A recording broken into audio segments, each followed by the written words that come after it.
cerita tentang kemenangan orang Israel melawan orang Amalek.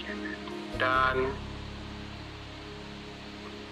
ada satu hal yang kita bisa belajar dari Musa. Waktu Musa, kan ini perjalanannya panjang nih, perjalanan Musa dengan bangsa Israel.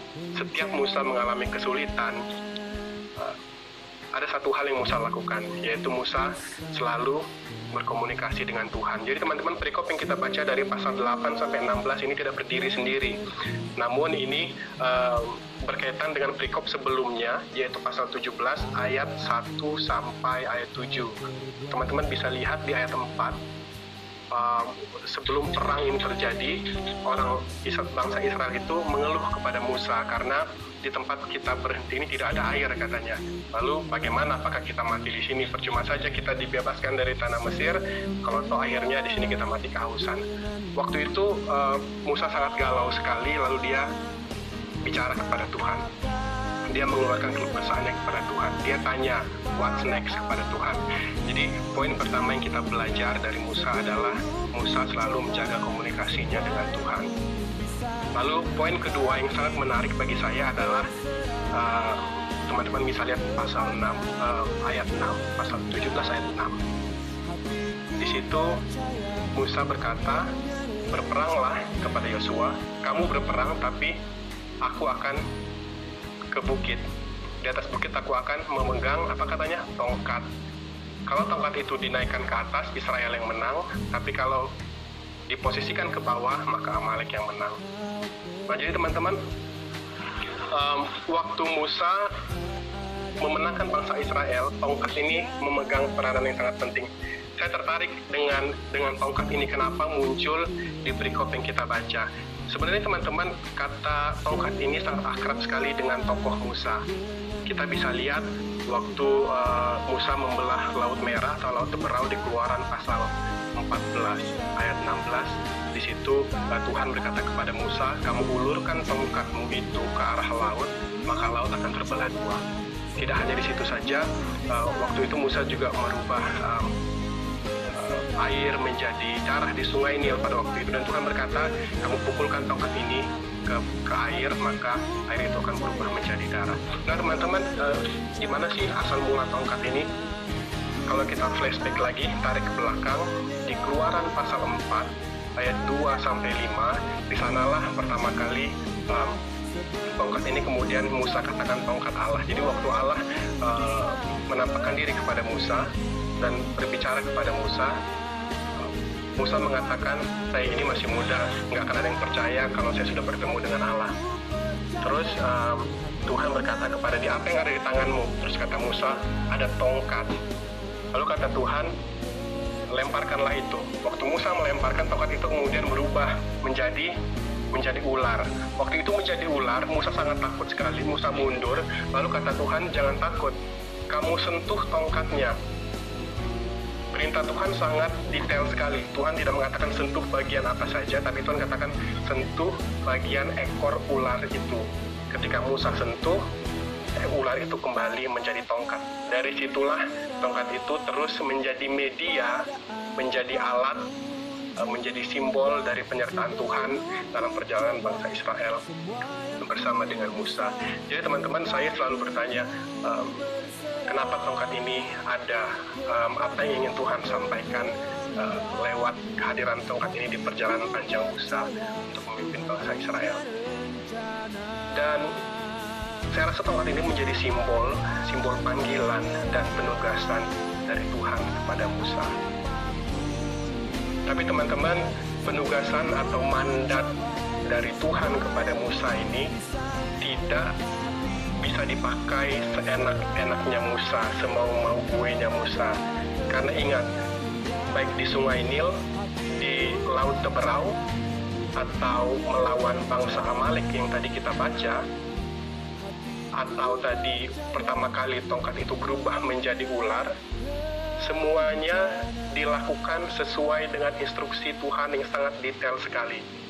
Jadi waktu Tuhan bilang belah Laut Teberau, Tuhan tidak katakan, Musa belah Laut Teberau, bawa tongkatmu. Terus Musa tanya, Tuhan terus gimana caranya? Ya terserah lo Musa. Tuhan nggak bilang kayak gitu. Tuhan kasih tahu, ulurkanlah itu ke arah laut. Begitu juga waktu di Sungai Nil, Tuhan bilang pukul airnya dengan tongkatmu. Jadi instruksinya selalu jelas sekali. Ini adalah simbol atas otoritas Tuhan, teman-teman. Jadi tongkat di satu sisi adalah panggilan dan penugasan, tapi di sisi lain ini adalah otoritas Tuhan.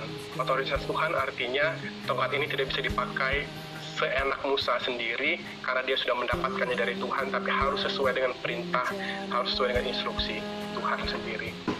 Lalu yang menjadi refleksi untuk kita adalah apa sih panggilan dan penugasan Tuhan kepada kita. Saya nggak tahu kita di sini sudah apakah umurnya sama atau berbeda. Mungkin sudah ada di antara kita yang sudah tahu calling kita, panggilan kita, passion kita, Tuhan mau kita apa sih di dunia ini. Mungkin sudah ada, tapi mungkin juga masih ada yang masih mencari atau belum menemukan itu. Dan menurut saya that's okay, karena pada akhirnya di Keluaran 4 tadi bukan Musa yang mencari Tuhan, tapi Tuhan yang mencari Musa, Tuhan yang memanggil dia. Jadi mungkin teman-teman ada sebagian yang sudah menemukan tongkatnya, tapi mungkin ada yang masih menunggu atau mencari tongkatnya. Tongkat itu bisa saja teman-teman, cita-cita teman-teman ke depan apa. Tongkat itu bisa saja bakat yang sudah teman-teman punya. Tongkat itu bisa saja keluarga yang mampu mendukung teman-teman sekolah apapun misalnya. Tongkat itu adalah keluarga, sahabat yang selalu mensupport apapun yang teman-teman lakukan. Apapun tongkat teman-teman, itu tidak hanya pemberian dari Tuhan, tapi ada otoritas Tuhan di sana. Jadi tongkat itu tidak bisa digunakan dengan sembarangan, karena pada akhirnya kalau Tuhan ingin mengambil tongkat itu, dengan sangat mudah bisa diambil. Jadi mari kita temukan tongkat kita masing-masing dan kita gunakan sesuai dengan apa maunya Tuhan. Bagaimana kita tahu itu maunya Tuhan? Kembali lagi ke poin pertama tadi, kita jaga komunikasi kita dengan Tuhan seperti Musa. Ketika Musa mentok, Musa selalu datang kepada Tuhan. Lalu poin yang ketiga yang kita bisa pelajari pada malam hari ini teman-teman, ada di ayat 12. Ketika Musa ke atas bukit bersama Harun dan Hur. Jadi waktu di atas bukit, waktu si Yosua dan pasukannya berperang, si Musa ini ada di atas bukit memegang tongkat Allah, menengadah ke atas. Tapi ternyata ayat 12 mengatakan apa? Musa ini ternyata penat, dia capek, ya kan? Karena dia manusia biasa. Nah di sana ada Harun dan Hur. Harun dan Hur mengangkat batu, ditaruh di dekat Musa, akhirnya Musa bisa duduk. Dia tidak sepenat yang awal tadi. Tapi masalahnya belum selesai, bebannya masih ada di sana. Musa masih memegang tongkat itu ke atas. Tangannya pegel. Jadi Harun dan Hur itu menopang tangan Musa supaya nggak pegel, dan akhirnya Musa bisa memegang tongkat itu ke atas terus sampai matahari terbenam, dan akhirnya Israel menang melawan Amalek. Karena kalau tongkat sampai turun, Amalek yang akan menang. Jadi teman-teman, disinilah yang namanya kekuatan komunitas. Buat saya penting ketika mungkin teman-teman sudah menerima tongkat teman-teman masing-masing gitu ya, sudah tahu panggilan Tuhan apa di hidup teman-teman, dan mungkin mampu melakukannya sesuai dengan perintah Tuhan. Dan seringkali kalau kita sudah merasa seperti itu, kita merasa jago nih gitu kan, kita merasa kita nggak perlu orang lain lagi, kita bisa berjuang melawan atau menghadapi permasalahan kita masing-masing. Tapi di perikop ini ayat 12 mengajarkan kita bahwa komunitas itu penting sekali. Harun dan Hur perannya sangat penting dalam kemenangan bangsa Israel. Jadi teman-teman, mari kita saling mendukung satu dengan yang lain. Jangan saling melemahkan, jangan saling menyikut, tapi mari kita saling menguatkan. Dan teman-teman, kadang-kadang kita akan berperan seperti Musa yang dikuatkan. Kadang-kadang kita akan berperan sebagai Harun dan Hur yang menguatkan.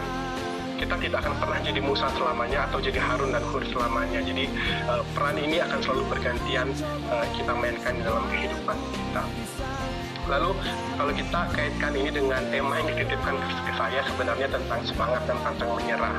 Jadi menurut saya kalau kita mau ambil atau petik pelajaran tentang semangat dan pantang menyerah, mungkin lebih mudah kalau kita memposisikan diri sebagai Musa. Karena teman-teman, Musa ini salah satu tokoh Alkitab yang terkenal sekali dengan ketangguhannya.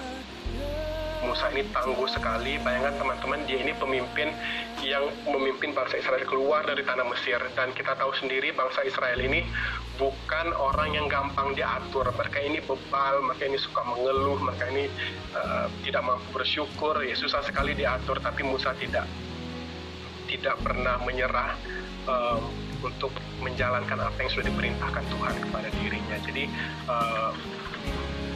baik sekali malam hari ini kita belajar dari Musa tentang ketangguhannya. Dan kalau ada kesimpulan yang bisa kita dapat dari Musa pada malam hari ini untuk menjadi tangguh seperti dia, yang pertama yaitu jaga komunikasi dengan Tuhan. Itu penting sekali. Banyak di antara kita mungkin menjadikan Tuhan itu sebagai pilihan terakhir. Jadi kalau kita mentok, baru perginya ke Tuhan. Tapi Musa tidak. Setiap masalah itu datang, dia tidak menggunakan otoritasnya sebagai pemimpin untuk menjawab langsung atau menyelesaikan masalah, tapi dia datang ke Tuhan yang pertama. Jadi Tuhan jadi penolong pertama, bukan terakhir. Lalu yang kedua, terima panggilan dan akui otoritas Tuhan. Karena kalau kita terima, lalu kita mau menggunakannya sesuka hati kita, it doesn't work. Itu tidak akan berhasil. Lalu yang terakhir, bertolong-tolonglah. Karena mungkin hari ini kita menjadi Musa yang perlu diangkatin batu untuk duduk dan tangannya perlu ditopang, tapi suatu hari nanti kita akan menjadi Harun dan Hur juga yang membantu orang lain. Jadi sebagai pemuda-pemudi gereja, GKMIFAM, GKPI, dimanapun kita berada, mari kita saling bertolong-tolong, terutama di masa-masa sulit seperti ini. Support satu dengan yang lain itu tentu sangat berarti sekali. Jadi saya berharap pada malam hari ini kita dapat belajar dari Musa, sikap dia pantang menyerah sebagai pemimpin muda, walaupun banyak demand dari bangsa Israel, tapi Musa selalu setia terhadap panggilan yang diberikan Tuhan kepadanya. Demikian firman Tuhan pada malam hari ini, semoga menjadi berkat bagi kita semua. Amin.